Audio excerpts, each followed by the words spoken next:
Hey guys, welcome to my YouTube channel. This is Shivanshi. I hope you all are good and doing great in your studies. जैसे कि हम लोग को पता है अभी हमारे प्रीलिम्स और मेंस सारे एग्जाम्स बहुत ही लाइनअप हैं, तो बहुत ही डिफ़िकल्ट हो रहा है इस वक्त प्रीलिम्स और मेंस दोनों की प्रिपरेशन साथ में करना। तो आज मैं अपनी स्ट्रैटेजी आपको शेयर करने वाली हूँ। सबसे पहले बात करते हैं इंग्लिश की।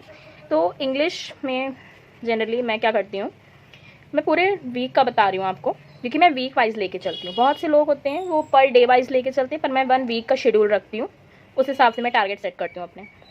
इंग्लिश की बात करते हैं तो इंग्लिश में सबसे पहले मैं प्रीलिम्स के जो सेक्शनल मॉक होते हैं, जनरली सभी में सेक्शनल मॉक होते हैं, आप वो दे सकते हैं, या अगर आपने कोई PDF लिया हुआ है लाइक गाइडली का या कहीं और से, तो आप वो भी प्रिपेयर कर सकते हैं। प्री के सेक्शनल मॉक में देती हूँ मैं एटलीस्ट 3 से 4 देती हूँ। फिर क्या करते हैं, मेंस की बात करते हैं। मेंस में मैं क्या करती हूँ, मेंस में सेक्शनल देती हूँ जनरली मैं, क्योंकि और कहीं से मिल नहीं पाता है, तो सेक्शनल मैं जनरली 2 ही देती हूँ, मैं ज़्यादा नहीं देती हूँ, क्योंकि बहुत हेक्टिक हो जाता है बहुत ज़्यादा मॉक एक दिन में देना। तो इंग्लिश में प्री और मेंस में मैं पहले सेक्शनल देती हूँ। उसके बाद मैं क्या करती हूँ, द हिंदू का और इकोनॉमिक टाइम्स का, इन दोनों के मैं क्या करती हूँ, एडिटोरियल देखती हूँ, क्योंकि इन दोनों के एडिटोरियल मुझे ऐसा लगता है इनकी जो वोकैब होती है वही हमें जनरली पेपर में मिलती है, तो मैं ये एडिटोरियल देखती हूँ। उसके बाद अगर मेरे पास टाइम बच जाता है इंग्लिश के लिए, तो फिर मैं RC या फ्रेजल वर्ब्स जो होती हैं या कनेक्टर, मतलब टॉपिक वाइज मैं थोड़ा बहुत प्रिपेयर कर लेती हूँ। जनरली मैं क्या करती हूँ, इसको 1 आवर देती हूँ, 1 आवर में हो जाता है ये मेरा एडिटोरियल का टाइम। और जो ये वाला है RC फ्रेजल वर्ब, इसको मैं जनरली 1 से 1.5 घंटे ही देते हैं, इससे ज़्यादा नहीं देते। ये मैं इंग्लिश के लिए कर रही हूँ। उसके बाद बात करते हैं क्वांट की। तो क्वांट मैं ज़्यादा क्वांट नहीं लगाती हूँ, क्योंकि मेरा क्वांट जनरली प्रिपेयर है, तो मैं इससे प्रैक्टिस करती हूँ क्वांट की। बट अगर आप लोग का क्वांट इतना अच्छा नहीं है तो आप लोग चैप्टर वाइज पहले प्रिपेयर करिए। आप इस तरह से सेट करिए कि आपको चैप्टर वाइज डेली कोई एक चैप्टर उठा लीजिए। लाइक आपने एवरेज उठा लिया, आपने एवरेज के, प्रीलिम्स के, देन मेंस के, दोनों के क्वेश्चन आपने लगाए। मैं क्या करती हूँ, मैं प्रीलिम्स का सेक्शनल देती हूँ, और मैं जो ये सेक्शनल देती हूँ ना, मैं जनरली PO लेवल देती हूँ। मैं क्लर्क लेवल काफ़ी कम देती हूँ, मैं PO लेवल ही देती हूँ। उसके बाद मेंस के लिए क्या करते हैं, आपने देखा होगा जो प्रैक्टिस मॉक में जब आप जाएंगे तो IBPS क्लर्क और SBI क्लर्क, जितने भी क्लर्क या मेंस जो भी आपको देना है, सबके 21 वाले मॉक पड़े होंगे अभी सेक्शनल के, उसमें अवेलेबल होंगे। तो आप उसका एक दिन में आप अगर एक दे रहे हैं सेक्शनल क्वांट का, सपोज आपने एक सेक्शनल दिया है, तो आप उसको जितना हो पाया उसी टाइम में आप पहले सॉल्व करिए, फिर आप सबमिट कर दीजिए। फिर आप उसी को क्या करिए, उसी में पहले बिना सोल्यूशन देखे खुद से सॉल्व करिए, और फिर जब आप बिना सोल्यूशन देखे खुद से सॉल्व करेंगे, उसके बाद आप देखिए आप कितने कर रहे हैं। मैं इसी तरह से मेंस के लिए प्रिपरेशन करती हूँ। मैं जनरली कोई बुक प्रेफर नहीं करती हूँ, क्योंकि बुक में क्या होता है ना, चैप्टर बहुत ही, क्वेश्चन बहुत ही लिमिटेड होते हैं, इसलिए मैं जनरली ऑनलाइन कंटेंट पर ज़्यादा देखती हूँ। और क्या करती हूँ, और जनरली सिंप्लीफिकेशन,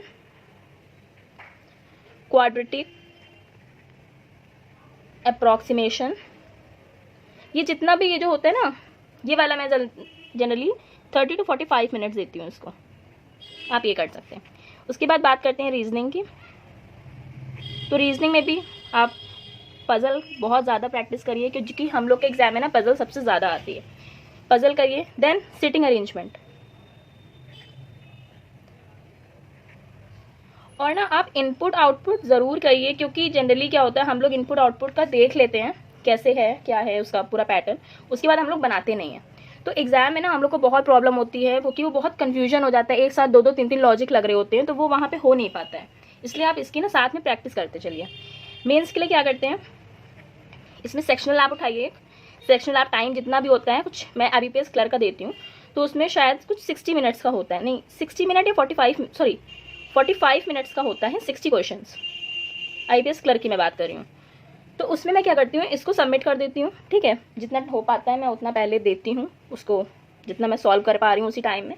उसके बाद में सबमिट हो जाता है, फिर मैं देखती हूँ कौन कौन से क्वेश्चन मैंने करे गलत सही, में ये सब पहले एनालाइज करती हूँ। जो मैंने नहीं अटैम्प्ट करे मैं वो बिल्कुल भी नहीं देखती हूँ। फिर क्या करते हैं, जो मैंने अटैम्प्ट नहीं करे थे मैं उसको देखती हूँ कैसे सॉल्व हो सकता है, फिर मैं उसको सॉल्व करती हूँ। तो ये करने में ना आप जब इस तरह से प्रैक्टिस करेंगे, जब आप मेंस का कंटेंट सॉल्व करेंगे, देखिए वीडियो देखने से ना, आप सिर्फ वीडियो देखेंगे आप समझ लेंगे, जब तक आप खुद से प्रैक्टिस नहीं करेंगे वो मेंस का लेवल आपसे नहीं होगा। और जनरली SBI क्लर्क की बात करें, IBPS क्लर्क की बात करें, तो इसमें क्या होता है ना, लेवल थोड़ा अप होता है। RRB PO में तो लेवल ईजी है, इतना डिफिकल्ट नहीं है, अगर आपका थोड़ा सा भी रीजनिंग अच्छा आपका हो जाएगा। बट SBI क्लर्क और IBPS क्लर्क में ना नहीं होता है ऐसा, क्योंकि उसमें जनरली बहुत न्यू पैटर्न क्वेश्चंस होते हैं। तो हम लोग जब तक उस न्यू पैटर्न क्वेश्चन को एक टाइम लिमिट में नहीं सॉल्व करेंगे ना, हम लोग की हैबिट नहीं बन पाएगी। क्योंकि एक जो कन्फ्यूजन होता है ना कि सॉल्व करें या ना करें, वो नहीं समझ में आता है हम लोग को। जब हम लोग एग्जाम मॉक में देंगे ना टाइम लिमिट के साथ, तो वो समझ में आता है कि हम लोग को ये अटेम्प्ट करना चाहिए या नहीं। और मैं तो ये कहूँगी, रीजनिंग में जो न्यू टाइप क्वेश्चन होते हैं, जितने भी न्यू टाइप क्वेश्चन होते हैं, आप वो पहले सॉल्व करिए, क्योंकि वो ना काफ़ी ईजी होते हैं। वो अगर आपको समझ में आ गया ना, वो काफ़ी ईजी होते हैं। आप सबसे पहले पजल मत सॉल्व करिए, क्योंकि क्या होता है ना, पजल अगर हम लोग सॉल्व करते हैं या हम लोग अगर मेंस की पजल देखते हैं और उसकी हम लोग सिर्फ कंडीशन नोट करते हैं, तो उसमें हम लोग का जनरली 2 से 3 मिनट चला जाता है। और अगर वो क्वेश्चन नहीं बन रहा है तो हमारा जनरली 4 से 5 मिनट वेस्ट हो जाता है। इससे बेटर है आप पहले न्यू टाइप क्वेश्चन देखिए, जितना भी मिसलेनियस पार्ट है उसको देखिए, उसके बाद आप जाके पजल पे जाइए। मैं पजल में सबसे लास्ट में मूव करती हूँ। मैं यही पैटर्न मैं इसी तरह से एग्ज़ाम में भी सॉल्व करती हूँ, तो आप ऐसे कर सकते हैं। अब सबसे बड़ी बात है GA की या करंट अफेयर। GA जनरली ना हमारा 3 पार्ट से है। एक करंट अफेयर होता है, एक बैंकिंग अवेयरनेस होता है और एक हमारा स्टैटिक पोर्शन होता है। सबसे पहले बात करते हैं करंट की। तो मैंने ना अभी IDBI का एग्ज़ाम दिया था, तो और उससे पहले मेरा ESIC का था। तो मेरा करंट काफ़ी प्रिपेयर है इस बार का। जनवरी से मेरा मार्च तक मैंने ESIC में प्रिपेयर किया था, और फिर उसके बाद अभी अप्रैल से जून तक मैंने अभी इस IDBI के लिए प्रिपेयर किया था। तो मेरा लगभग प्रिपेयर है। बट अगर आपका प्रिपेयर नहीं है तो आप सबसे अच्छा कंटेंट जो मैं बताऊँ, अच्छा कंटेंट देखिए सभी का होता है, बट अगर एग्जाम रिलेवेंट बताऊँ तो अभिजीत सर का मुझे काफ़ी समझ में आता है। मतलब उनका वीडियो काफ़ी लंबा होता है, मैं वीडियो प्रेफर नहीं करती हूँ, मैं जनरली PDF पढ़ लेती हूँ उनकी, क्योंकि एक PDF पढ़ने में हार्डली कुछ 30-20 मिनट लगता है, उससे ज़्यादा नहीं लगता है। और उसके बाद मैं क्या करती हूँ ना, यूट्यूब से मैं अफेयर्स क्लाउड, स्टडी IQ और सुष्मिता मैम का, ये हमारी ऑलिव बोर्ड पे है मैम, मैं इनका देखती हूँ करंट अफेयर। मैं एक वीडियो को कम से कम 4 से 5 बार देखती हूँ। मैं डेली एक ही वीडियो नहीं देखती हूँ, मैं मंथ वाइज करती हूँ। जैसे जून का मैंने उठाया, तो जून का क्या करेंगे, स्टडी IQ की 4 वीडियो होती हैं कुछ, ठीक है, और प्लस 2 होती हैं बैंकिंग अवेयरनेस की, इसकी 6 वीडियो होती हैं। अफेयर्स क्लाउड की वीकली भी होती हैं, वीकली 4 वीडियो होती हैं, और ये टॉपिक वाइज ही भी वीडियो बनाते हैं। तो आप देख लीजिएगा कि आपको वीकली वाली करनी है या टॉपिक वाइज करनी है, आपको जो भी ज़्यादा सुटेबल लगती है वो करिएगा। मैं क्या करती हूँ, मैं दोनों देखती हूँ, क्योंकि GA हम जितना ज़्यादा रिवाइज करेंगे उतना ज़्यादा GA हम एब्जॉर्ब कर सकते हैं।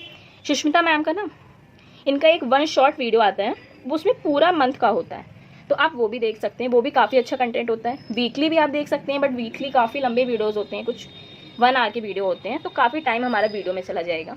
तो आप देख लीजिएगा आपको PDF ज़्यादा सही लगता है या वीडियो ज़्यादा सही लगता है, वो कर सकते हैं। मैं करंट अफेयर के लिए तो मैं इतना ही कर रही हूँ।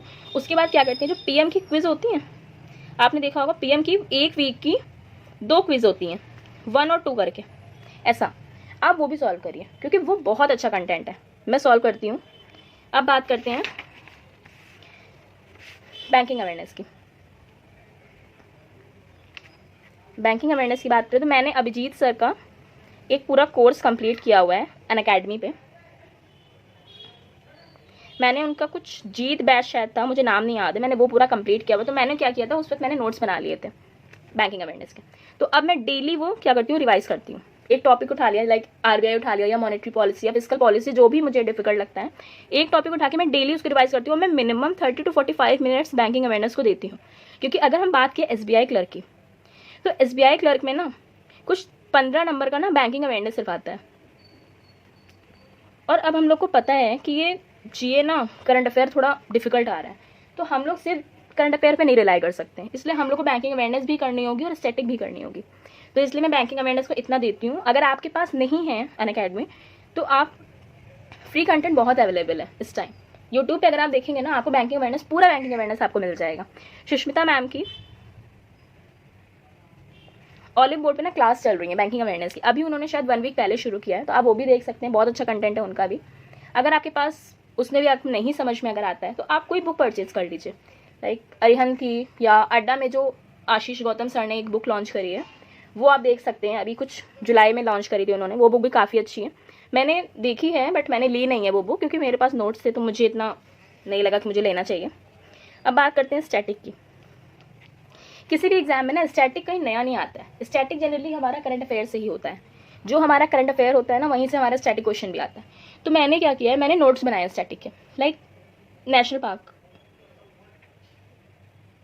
जनरली हम लोग को पीडीएफ मिल जाती है नेशनल पार्क की, बट मैंने क्या करा, मैंने नोट्स बनाए, क्योंकि मुझे ना नोट्स होते हैं वो ज़्यादा मुझे समझ में आता है। पीडीएफ बहुत है, बहुत ज़्यादा पीडीएफ हम लोग ले लेते हैं, डाउनलोड कर लेते हैं, बट उसको हम लोग ज़्यादा पढ़ते नहीं हैं। इसलिए मैंने क्या किया, नेशनल पार्क का मैंने बनाया है। और जितना भी हेडक्वार्टर्स होते हैं, है ना, कैपिटल करेंसी जितनी भी होती है, मतलब जो जनरली यूज़ होती है बहुत जल्दी में, और कैबिनेट मिनिस्टर्स तो हम लोग को लर्न हो जाते हैं कि हम लोग डेली न्यूज़ पढ़ते हैं तो पता हो जाता है। उसके बाद बात करते हैं जितनी भी न्यू रामसर साइट्स बन रही हैं, क्योंकि इधर हम लोगों ने देखा है कि कुछ 5 रामसर साइट्स हमारी ऐड हुई हैं, ठीक है। और कुछ जो मेन जीआई टैग होते हैं, और कौन सा स्पोर्ट इवेंट कब होना है ना, ईयर उसका, और कौन से मतलब कहाँ पर होना है, उसका लोकेशन, उसका वेन्यू, वो देखते हैं। वो मैंने लिख लिया एक जगह पे। आशीष गौतम सर की यूट्यूब में एक प्लेलिस्ट है अड्डा 24/7 चैनल पे, तो आप वो भी देख सकते हैं। उन्होंने बहुत अच्छा दिया हुआ है, एक ही पूरा कंपाइलेशन दे दिया है, तो आप वो देख सकते हैं। और बात करते हैं अब स्टैटिक में और क्या है। स्टैटिक में ना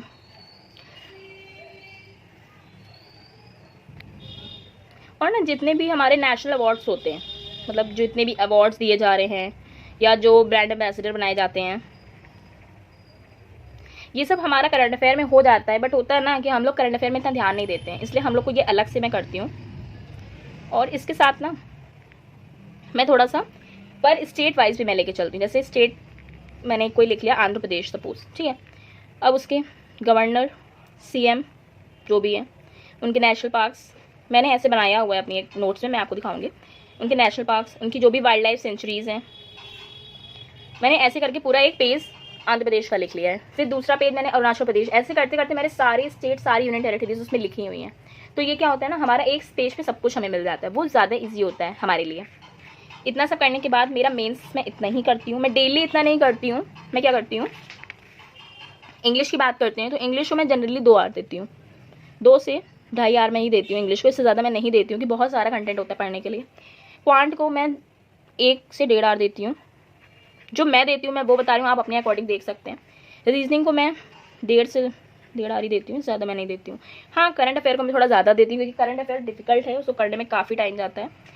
तो करंट अफेयर मैंने क्या करती हूँ, वीडियो के मिला के मैं सिर्फ 2 आवर से करंट अफेयर को देती हूँ। और जब करंट अफेयर इतना हो जाता है ना, मैं क्विज इसमें नहीं ला रही हूँ, क्योंकि क्विज मैं क्या करती हूँ, मैं जब फ्री होती हूँ ना, मैं तब क्विज देती हूँ। मैं क्विज अपने पढ़ाई के टाइम पे नहीं दे रही होती हूँ। बैंकिंग को मैं सिर्फ 30 से 45 मिनट ही देती हूँ, और स्टैटिक को मैं सिर्फ 30 मिनट देती हूँ।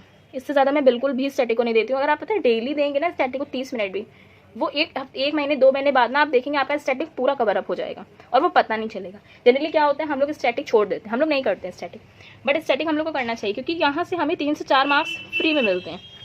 इसमें हमें ज़्यादा नहीं पढ़ना है। आप देख रहे हैं, आप आराम से साइट्स पूरी नहीं पढ़ेंगे, जो आपका न्यू है आप वही पढ़ेंगे। नेशनल पार्क्स अगर आप एक बार याद कर लेंगे ना, आपको हमेशा याद हो जाएगा। और हेडक्वार्टर ना, मैक्सिमम के हेडक्वार्टर स्विट्जरलैंड, जिनेवा, न्यूयॉर्क, इन्हीं सब में होते हैं। ज़्यादा हमारे हेडक्वार्टर्स में नहीं होते, हमें कोई सारे हेडक्वार्टर्स नहीं पढ़ने होते हैं। जो हमारे न्यूज़ में आ रहे हैं सिर्फ हमें वही पढ़ने हैं। कैपिटल करेंसी का भी सेम ऐसे ही है, जो हमारे न्यूज़ में आ रहे हैं हमें सिर्फ वही कैपिटल करेंसी पढ़ना है, हमें सारी कैपिटल करेंसी नहीं पढ़नी होती है। इतना कर लेती हूँ। उसके बाद क्या करती हूँ, मैं प्रीलिम्स की बात करते हैं। देखिए प्रीलिम्स, मैं ज़्यादा प्रीलिम्स को टाइम नहीं देती हूँ, क्योंकि मेरा बेसिक क्लियर है। अगर आपका बेसिक नहीं क्लियर है तो आप इस तक थोड़ा टाइम पहले प्रीलिम्स को दीजिए, उसके बाद आप मेंस को दीजिए। बट मैं क्या करती हूँ, मैं सिर्फ 2 मॉक देती हूँ। मैं जनरली 2 मॉक तो मेरा डिसाइड है, एक आरआरबी क्लर्क और एक आरआरबी पीओ। आरआरबी क्लर्क में जनरली ग्रेड अप का देती हूँ और टेक्स्ट बुक का देती हूँ, क्योंकि ना इसका आरआरबी क्लर्क में ना एग्ज़ाम काफ़ी इजी होता है, मतलब बहुत इजी होता है। अभी आप देंगे, आप देखेंगे कोई इतना डिफिकल्ट एग्जाम नहीं होता, बस उसमें हमें स्पीड और एक्यूरेसी चाहिए होती है आरआरबी क्लर्क में। आरआरबी पीओ में क्या है, हमें कोई सारे क्वेश्चन नहीं करने। आरआरबी पीओ में ना अगर आप 60 क्वेश्चन भी अच्छे से कर रहे हैं और एकदम सही 60 क्वेश्चन अगर आप कर रहे हैं तो आपका हो जाएगा सिलेक्शन। अगर आप यूपी से अगर आप फिल करो, कि मैं यूपी से ही फिल करती हूँ, यूपी जनरल से, तो आरआरबी पीओ में पीएम का देती हूँ, लाइक प्रैक्टिस मॉक का, ऑलिव बोर्ड का भी मैं दे देती हूँ। बाकी ग्रेड अप देती हूँ मैं, टेक्स्ट बुक इसमें नहीं देती हूँ आरआरबी पीओ में, क्योंकि ना मुझे आरआरबी पीओ ना टेक्स्ट बुक का मुझे काफ़ी ईजी लग रहा है। मुझे नहीं लग रहा है कि वो ज़्यादा रिलेवेंट है। आप देख लीजिएगा, अगर आपको लगता है या आपके लगता है तो आप दीजिएगा वो भी। मैं क्या करती हूँ, मेंस की मॉक अगर मैं बात करूँ, मेंस की मॉक मैं वीक में सिर्फ एक मॉक देती हूँ। अभी एक मेंस मॉक दे रही हूँ मैं, और ना इसको एक देती हूँ, ठीक है। और मैं अभी कोई भी मैंने 2022 का मॉक मैंने नहीं उठाया है, मैं सिर्फ अभी 21 वाले मॉक सारे दे रही हूँ, क्योंकि ना हमारे पास मॉक थोड़े कम होते हैं। और अभी पहले मुझे लगता है कि मैं 21 का ही दूँ, वो ज़्यादा बेटर है। जब थोड़ी अच्छी प्रैक्टिस जाएगी फिर हम लोग 22 का भी देंगे। तो अभी मैं एक मेंस का मॉक देती हूँ। इसको देने में ना सिर्फ 2 आवर्स लगता है। सोचिए 2 आवर्स सिर्फ इसमें लगता है। इसका एनालाइज जब हम लोग करते हैं ना, एनालिसिस जब हम लोग करते हैं उसमें ना 2 से 2.5 आवर लग जाता है। तो इसलिए मैं सिर्फ एक मॉक अभी दे रही हूँ, क्योंकि सारे प्लेयर्स बहुत ही लाइनअप है, इतना टाइम नहीं हम लोग के पास हो पाता है। तो ये सारा स्टडी जितना भी है ना, अगर आप करते हैं सही से तो आपका 3 ऑन एन एवरेज 9 से 10 आवर में आपका हो जाएगा। मैं मॉक का मार्क्स हटा के बता रही हूँ। आप मॉक का मार्क अगर इसमें ऐड, मॉक्स का टाइम अगर आप इसमें ऐड कर लेते हैं तो ऑन एन एवरेज आपका 10 से 11 घंटे, इससे ज़्यादा आपका नहीं होता है। और 10 से 11 घंटे हम लोग को देने हैं इस वक्त, क्योंकि हम लोग का एग्ज़ाम बहुत ज़्यादा पास में है और हम लोग को इस वक्त बहुत ज़्यादा टाइम देना होगा।